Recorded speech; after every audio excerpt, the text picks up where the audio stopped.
अभी तक। बन जाता मैं अभी तक। नेचर प्रेमी UK02 परिवार चल पड़ा है अपने स्टूडियो से एक और दिव्य पीठ के दर्शन करने। अभी हमारा कारवां गरुड़ मार्केट से अपने आज के गंतव्य की ओर चल पड़ रहा है। ये गरुड़ मार्केट को हम पार कर रहे हैं। नेचर प्रेमी UK02 आध्यात्मिक स्पिरिचुअल डॉक्यूमेंट्री चैनल में मैं रविशंकर बिस्ट अपने साथी पवन कांडपाल के साथ नेचर प्रेमी UK02 परिवार का नमन, वंदन और अभिनंदन करता हूँ। आज जिस दिव्य पीठ के, शक्तिपीठ के दर्शन करने हमारी पूरी टीम जा रही है, वो हमारे भारत के स्विट्जरलैंड कौसानी में स्थित है। ये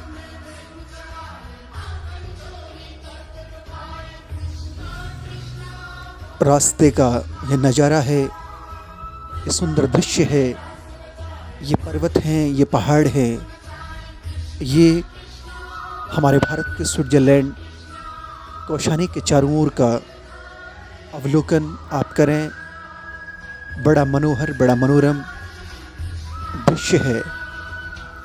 मेरी देवभूमि उत्तराखंड पूरे विश्व में जो अनूठी है, इसकी पहचान बड़ी अनुपम है। ये इसीलिए सर्वश्रेष्ठ, उत्कृष्ट, संपूर्ण विश्व में मानी जाती है। कौसानी मार्केट से अल्मोड़ा जाने वाले रास्ते से पहले बिजोरिया बैंड से एक सड़क ये अंदर की ओर चली है, जो ग्राम पंचायत मठ कफाड़ी से होते हुए आज पहुंचेगी कांटली। और आज जो दिव्य शक्तिपीठ के सिद्धस्थली के हम आपको दर्शन करा रहे हैं, वो दिव्य शक्तिपीठ है आदिदेव भगवान महादेव की पुण्यस्थली रुद्रधारी महादेव। तो रुद्रधारी महादेव की ओर हम बढ़ रहे हैं। ये सामने जो आपको गांव दिख रहा है, ये मठ और कफाड़ी का ग्राम पंचायत है, और ये कांटली ग्राम पंचायत, और ये खूबसूरत से पहाड़ और ये हरे भरे वृक्ष, इनका अवलोकन आप करें। और यही चीज होती है जो अपनी ओर सहसा आकर्षित करती है, और यही हमारे उत्तराखंड की धरोहर है, यही हमारी विरासत है, यही हमारी थात है। और ये इस पुलिया को पार करते हुए हम आगे बढ़ रहे हैं। ये कांटली ग्राम पंचायत में हम लोगों ने प्रवेश किया है, और ये प्राकृतिक सौंदर्य, ये अनुपम दृश्य का आनंद आप लें। नेचर प्रेमी UK02 चैनल का अथक प्रयास रहता है कि हम प्रकृति से प्रदत्त इस माटी के साथ, इस धरा के साथ, आप जो हमारे इस डॉक्यूमेंट्री चैनल को देख रहे हैं, वो हमारे साथ जुड़ें, इस माटी के साथ जुड़ें, इस धरा के साथ जुड़ें। तो यहाँ गाड़ी खड़ी करने के पश्चात हम अब पैदल ट्रैक की ओर बढ़ रहे हैं। कौसानी मार्केट से 7 किलोमीटर अंदर जाकर के अब 2 किलोमीटर का ये पैदल ट्रैक है। मित्रों, कौसानी टूर पैकेज जिसमें देश विदेश से पर्यटक सैलानी जो हमारे भारतवर्ष का स्विट्ज़रलैंड को देखने के लिए आते हैं, उसको निहारने के लिए आते हैं, उस टूर पैकेज में एक जो टूर पैकेज होता है उसमें रुद्रधारी टेम्पल, रुद्रधारी महादेव उसमें इंक्लूड रहता है और एक दिन की यात्रा उस टूर पैकेज में रुद्रधारी महादेव की रहती है। अगर हम कौसानी में आए तो हम रुद्रधारी अगर ना गए तो फिर बात क्या है। रुद्रधारी महादेव के दर्शन करना यहाँ आकर के महत्वपूर्ण हो जाता है।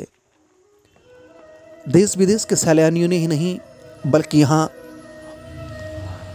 जो क्षेत्रांतर्गत जो जनता यहाँ रहती है वो भी रुद्रधारी महादेव के जरूर उनको दर्शन करने चाहिए। ये पैदल ट्रैक से हम बढ़ रहे हैं और बीच में एक गधेरा पड़ता है, एक नदी पड़ती है जो वर्तमान में अभी आपको दिखाई दे रहा है कि अभी इसमें सूक्ष्म जल आपको दिखाई दे रहा है, एक जलधारा आपको दिखाई दे रही है। लेकिन अगर इसी का अवलोकन अगर आप बरसात में करें तो आप रुद्रधारी महादेव के दर्शन शायद ही कर पाएँ, क्योंकि बरसात में ये नदी अपने उफान पे रहती है। तो ये घने जंगलों के बीच में बसा हुआ रुद्रधारी महादेव का सिद्धपीठ है। नेचर प्रेमी UK02 परिवार यहाँ बढ़ रहा है और हमारे पैर उस शक्तिपीठ की तरफ, हमारे पग बढ़ रहे हैं जहाँ के दर्शन हम आज आपको करा रहे हैं। यह अनुपम कलकल स्वच्छ निर्मल पावन बहती हुई जलधार है और ये इतना प्योर मिनरल वाटर रहता है कि इसमें सारे खनिज तत्व इसमें इन्वॉल्व रहते हैं। बिसलरी मिनरल वाटर जो यूज करते हैं वो इसके सामने कुछ नहीं है, क्योंकि इतने मिनरल्स इस प्योर वाटर में रहते हैं कि इसको पीने भर से ही एनर्जी का पूरे शरीर में संचार होता है, क्योंकि ऐसा शुद्ध जल कहीं प्राप्त नहीं होता है। वो इन्हीं खूबसूरत वादियों में, ऐसे स्थानों में प्राप्त होता है। मित्रों, रुद्रधारी महादेव की ओर बढ़ने के लिए ये यहाँ से ये सीढ़ियाँ प्रारंभ हो चुकी हैं और यहाँ महाराष्ट्री जो यहाँ निवास करते हैं उनके द्वारा यहाँ अनेकानेक वृक्ष लगाए गए हैं। अब ये सामने आपको जो दिख रहा है ये रुद्रधारी महादेव हैं।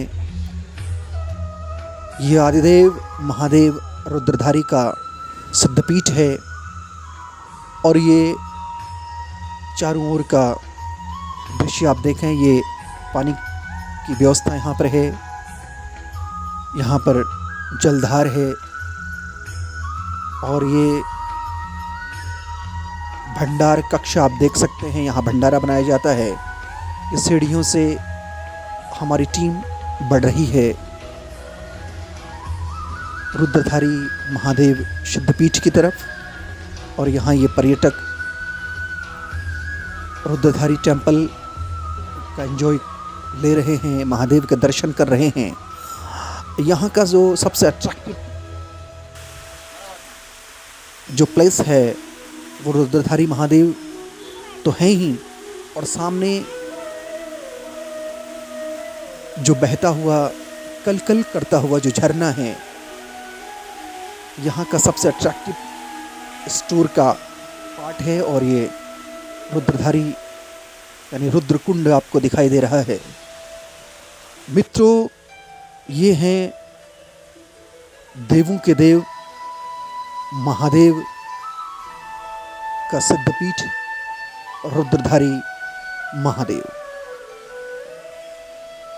इस क्षेत्र की रुद्र के समान यानी रुद्राक्ष के समान इन पत्थरों का आकार होने के कारण और इस क्षेत्र का जो कटान जो हो रहा है जिसमें मंदिर बनाया गया है वो रुद्राक्ष के समान होने के कारण उभरे हुए, जैसे रुद्राक्ष में जो उभरी हुई आकृतियाँ दिखाई दे रही हैं उसी के जैसे प्रतिरूप होने के कारण, इसकी आकृति उसी के अनुरूप होने के कारण इस स्थान का, इस दिव्य स्थल का नाम है रुद्रधारी महादेव। तो वही रुद्रधारी महादेव के नेचर प्रेमी UK02 परिवार आज आप सभी को दर्शन करा रहा है। हमारा बड़ा पुण्य है, हमारा बड़ा सौष्ठव, बड़ा सौभाग्य कि हम ऐसे दिव्य स्थलों के, ऐसे पावन सिद्धपीठों के दर्शन आपको करा पाते हैं। और आप जिस प्रकार से हमारे साथ जुड़ते हैं और एक एक यात्राओं को आप निहार रहे हैं और एक एक स्थानीय जो हमारे सिद्धपीठ हैं, जो शक्तिपीठ हैं, उनके दर्शनों को आप कर रहे हैं, उसके लिए मैं रविशंकर बिष्ट आपका पुनः कोटिशः नमन, वंदन और अभिनंदन करता हूँ। मित्रों, रुद्रधारी महादेव की विशेषता ये है, संपूर्ण भारतवर्ष में रक्त वर्ण का शिवलिंग केवल रुद्रधारी महादेव में ही आपको देखने को मिलेगा। अगर आपने संपूर्ण भारतवर्ष में रक्त वर्ण के शिवलिंग के दर्शन अगर आपने करने हैं तो आप रुद्रधारी महादेव आएँ और यहाँ आकर के भगवान भोलेनाथ के साक्षात आप दर्शन करें। इस स्थान को पुण्यता, दिव्यता तब भी प्राप्त हुई जब नंतनगिरी महाराज जी ने यहाँ इस गुफा में बैठ कर के यहाँ तपस्या की, यहाँ ध्यान किया और ये रुद्रधारी महादेव के गर्भगृह का दर्शन आप करें। भगवान रुद्रधारी ये कौसानी से 7 किलोमीटर अंदर और 2 किलोमीटर पैदल यात्रा के बाद इस स्थान पर पहुंच करके आप यहाँ दर्शन कर सकते हैं।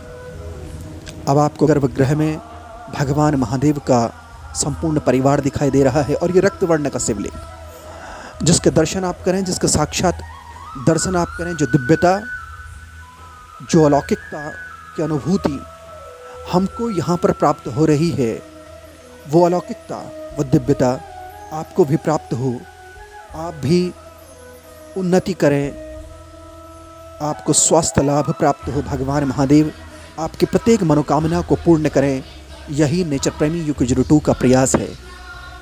भगवान महादेव विराजे हैं। नाग देवता उनके शिवलिंग के ऊपर अपने फन फैला करके स्थित हैं।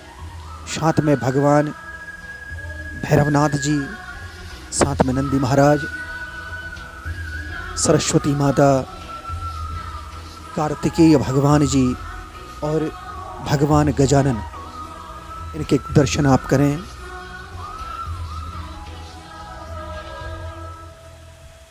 ये रुद्रधारी महादेव के गर्भगृह के दर्शन हम आपको करा रहे हैं। मित्रों, नेचर प्रेमी UK02 परिवार, जैसा मैंने आपको बताया था, ये चैनल नहीं, ये डॉक्यूमेंट्री चैनल है और ये हमारी आस्था है, ये हमारा विश्वास है, ये हमारा धर्म है, ये हमारा पुराण है, ये हमारे स्थानीय देवताओं का अपना एक चैनल है जो नेचर प्रेमी UK02 चैनल है। और मेरा बड़ा परम सौभाग्य है कि मैं इस प्रकार की पृष्ठभूमि तैयार करके डॉक्यूमेंट्री आपको दिखा रहा हूँ और आप भी इसके प्रति अनुभूति रख रहे हैं। मित्रों, नंतिर महाराज जी की तपस्या के बाद कौसानी द्वारिकाधीश मंदिर का संचालन करने वाले हरिगिरी महाराज जी ने भी यहाँ ध्यान किया है और उनको यहाँ सिद्धियाँ प्राप्त हुई हैं। ये सामने यहाँ मंदिर में शौचालय बनाए गए हैं ताकि पर्यटक जो बाहर से आते हैं उनको किसी प्रकार की परेशानी ना हो। अगर आप नाइट स्टे करना चाहते हैं तो आप यहाँ पर रात्रि विश्राम कर सकते हैं। यहाँ पूरी व्यवस्थाएं आपको मिल जाएंगी। ये कल कल करता हुआ झरना है, इसकी विशेषता मैं आपको बताऊंगा। और ये झरने की विशेषता से पहले, ये कोशी नदी का उद्गम क्षेत्र है, जहाँ हम अभी खड़े हुए हैं, जहाँ हम विचरण कर रहे हैं। भगवान रुद्रधारी महादेव यानी कौशिक ऋषि की तपस्थली, यानी भगवान कौशिक ऋषि ने यहाँ पर तप किया था और तब जाकर के यहाँ कोशी नदी का उद्गम हुआ। और जो कुंड आपको दिखाई दे रहा है, ये चर्म रोग इसमें स्नान करने से दूर होते हैं, ऐसी मान्यताएं हैं। और ये जो झरना है, इसके संदर्भ में आपको बताएं, यहाँ एक और संत यहाँ वर्तमान में इस आश्रम का संचालन करते हैं। उनका नाम है सदानंद गिरि जी महाराज। सदानंद गिरि जी महाराज 1992 के गोल्ड मेडलिस्ट और गुरुकुल कांगड़ी विश्वविद्यालय में प्राचार्य के पद पर वो आसीन थे। एक बार इत्तेफाकन वो घूमते घूमते भारत के स्विट्जरलैंड कौसानी में जब पहुँचे और टूर पैकेज था, तो वो जब इस स्थान पर पहुँचे, यहाँ की दिव्यता, यहाँ की अलौकिकता को देख करके उन्होंने गुरुकुल कांगड़ी विश्वविद्यालय हरिद्वार से प्राचार्य के पद से त्यागपत्र दे दिया और यहाँ आकर के तपस्या करने लगे। और जब वो अपने साथ लेकर के आए थे, तो उनके पास उनकी एक छतरी और एक छोटा सा उनका एक बैग था और उन्होंने इसी गुफा में बैठ कर के यहाँ तपस्या की। और महाराज श्री बताते हैं कि जब भीषण बरसात आई, तो उस समय जो एक छतरी उन्होंने उस गुफा के ऊपर लगाई थी, वो बह कर के दूर चली गई, उनकी पुस्तकें बह गई। लेकिन महाराज श्री ने इस स्थान को नहीं छोड़ा, उन्होंने यहाँ बैठ कर के तपस्या की। और बाद में ये स्थान धनगिरी जी ने इसको डेवलप किया, जो मुख्य समाज सेवी हैं, जो अभी पंचतत्व में विलीन हो गए हैं। इस स्थान को डेवलप किया और अब ये मुख्य आकर्षण बन चुका है सभी पर्यटकों का। मित्रों, इस कुंड से जो झरना बहता है, महाराज श्री कहते हैं कि जब बरसात में इस नदी का वेग प्रचंड रहता है, जब रात्रि में आप ध्यान करेंगे तो उसमें वेदों का उच्चारण सुनाई देता है। ये झरना कोई मामूली झरना नहीं है, बल्कि इसमें वेदों के श्लोक सुनाई देते हैं। अगर आप इसको ध्यानपूर्वक बैठ करके इस स्थान पर बैठें, लेकिन बैठना यहाँ मुश्किल है, मुश्किल क्या असंभव है। और हम जो गृहस्थ लोग हैं, उनका बैठना तो यहाँ बहुत मुश्किल है, क्योंकि यहाँ रात्रि में अनेकानेक पशु विचरण करते हैं, जिनमें जंगली जानवर, बाघ, भालू, सिंह, तेंदुए, इस प्रकार के जानवर आपको दिखाई देंगे। तो यहाँ बैठना असंभव सा है। और जो झरना आपको हमने दिखाया, उसमें वेदों की ध्वनि निकलती है। कौशिक मुनि की तपस्थली, कोशी नदी का उद्गम और रुद्राक्ष के समान आकृति होने के कारण इस स्थान का नाम रुद्रधारी महादेव इस स्थान का नाम हुआ। कार्तिक पूर्णिमा के उपलक्ष्य में जब पिनाकेश्वर महादेव में मेला लगता है, तो मेलार्थियों का, जो लोग यहाँ से मेले में प्रतिभाग करने के लिए जाते हैं, उनका एक यात्रा का एक पड़ाव होता है। तो हम संपूर्ण यात्रा करके अब लौट रहे हैं अपने गंतव्य की ओर, क्योंकि दिव्य स्थलों में केवल भगवान ही रह पा सकते हैं और रहते हैं। क्योंकि हम गृहस्थी हैं, हम गृहस्थ लोग हैं, तो हमको अपने अन्य कार्य भी करने होते हैं। और स्थान पर रहने का तो मन करता है, लेकिन वहाँ से जाने का मन करता नहीं है। लेकिन जाना है और जाना पड़ता है, क्योंकि जिस स्थान पर देवता विचरण करते हैं और उस स्थान पर बैठना संभव नहीं है, तो इसलिए हम वहाँ से चल पड़े वापस अपने ट्रैक की ओर। मित्रों, आपने आज रुद्रधारी महादेव के दर्शन किए, आप हमारे साथ जुड़े रहे, आपने इस यात्रा को भली भांति, पूरी संपूर्ण यात्रा को आपने देखा। तो उसके लिए नेचर प्रेमी UK02 परिवार आपको कोटिशः साधुवाद ज्ञापित करता है, आपके श्री चरणों में नमन वंदन और अभिनंदन करता है। तो एक और सिद्धपीठ, एक और शक्तिपीठ की यात्रा के साथ मैं रविशंकर बिष्ट अपने साथी पवन कांडपाल के साथ फिर उपस्थित आपके श्री चरणों में होऊंगा और एक और दिव्य शक्तिपीठ के दरबार में फिर हम हाजिरी लगाएंगे। तब तक के लिए ओम नमः पार्वती पते हर हर हर महादेव। जय रुद्रधारी भगवान, जय रुद्रधारी महादेव।